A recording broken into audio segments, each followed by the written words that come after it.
Dolqun Aysa boshchiligidagi Dunyo Uyg'ur qurultiyi vakillari Germaniya Kishilik huquq komitetining mas'ullariga Uyg'urlarning talablarini yetkazgan.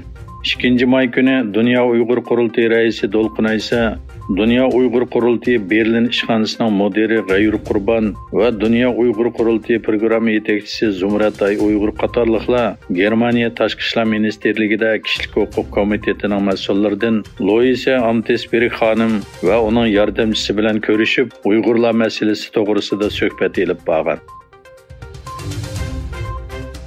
Bengalning poytaxti Dakkada Uyg'urlarning madaniyat kimligiga simvol qilingan 5-may do'ppi kuni munosabati bilan Xitoy hokimiyatining Uyg'ur musulmonlarga qilayotgan zulmiga qarshi norozilik namoyishi o'tkazildi.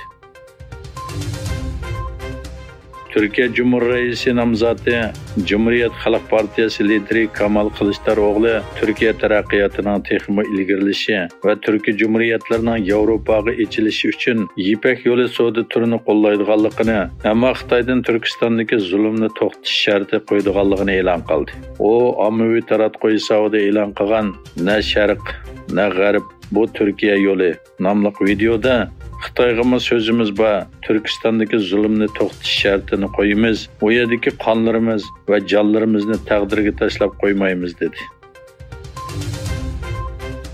Xitoy davlat komissari va tashqi ishlar ministri Qin Gang Afg'onistonning terrorlik qarshi turish va'dasini ado qilishi, Sharq Turkiston islom harakatini o'z ichiga olgan terrorlik kuchlarga qat'iy qarshi turishi hamda Afg'onistondagi Xitoy xodimlari va organlarining bexatarligi kafolat qilishi irodasini samimiylik bilan amalga oshirish kerakligini aytdi.